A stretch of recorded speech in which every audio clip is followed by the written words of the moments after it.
Bismillahirrahmanirrahim. Assalamualaikum warahmatullahi wabarakatuh. Jumpa lagi dengan saya Muhammad Irwan. Kali ini masih dengan teman yang sama, Bapak Muhammad Yusuf Akbar Safriuddin. Kami kebetulan dalam perjalanan dari Takalar menuju Makassar.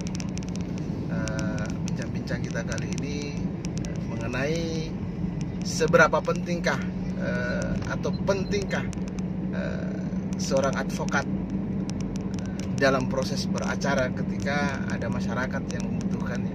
Kalau menurut Pak Yusuf bagaimana? Ya, jadi yang paling pertama,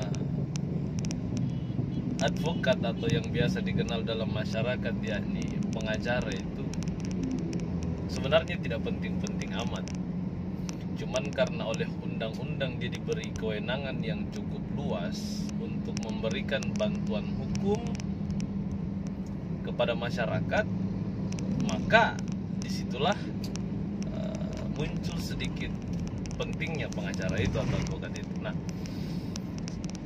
dalam kehidupan di dunia ini, kadang-kadang ketika kita bermasalah, maka kita tidak serta-merta langsung bisa menyelesaikan masalah kita. Kita butuh pihak lain yang mungkin oleh Tuhan mengisyaratkan bahwa pihak itulah yang bisa menyelesaikan masalah ataupun perkara kita, karena mengingat dan mempertimbangkan kapasitas pengetahuan, kapasitas keilmuan dan profesinya. Nah, ketika seseorang sudah menjadi advokat, kemudian ada masyarakat yang kemudian memerlukan jasa advokat, maka advokat ini dianggap sangat penting sekali. Kenapa? Karena ketika ada masyarakat yang kemudian memerlukan jasa advokat, maka nyawa masyarakat yang memerlukan jasa advokat itu ada di tangan advokat itu. Nah, disitulah mulai pentingnya advokat. Kemudian, kenapa juga advokat itu penting dalam hal pendampingan perkara atau pendampingan ketika masyarakat memiliki masalah? Satu hal sebenarnya yang paling penting. Jadi, masalah itu selalu ada, maka advokat pun harus selalu ada. Kenapa? Ya, karena masalah itu sejak manusia dihadirkan ke muka bumi itu karena masalah. Ya, karena masalah. Adam dan kemudian Hawa, ya, sebagai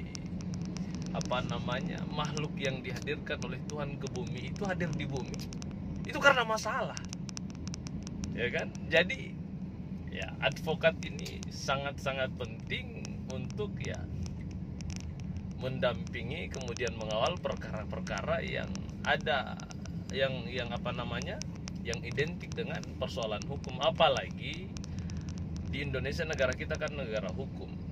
Tujuan pengacara ini hadir adalah agar negara melalui perangkat-perangkat negara itu tidak memanifestasikan kekuasaannya dengan sewenang-wenang.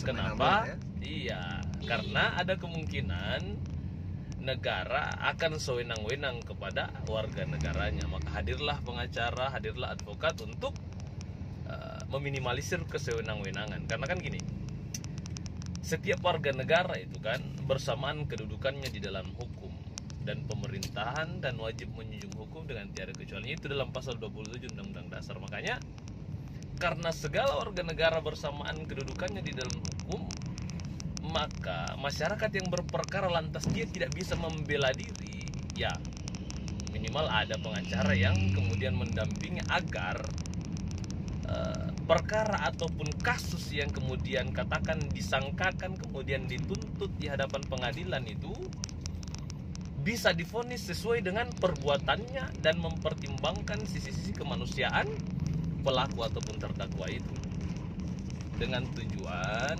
sekali lagi saya sampaikan, agar kepastian kemudian kemanfaatan dan keadilan hukum itu dapat dihadirkan dalam berperkara di pengadilan. Jadi itu yang paling penting sebenarnya. Makanya untuk sementara mungkin seperti itu, Pak Irwan. Terima kasih.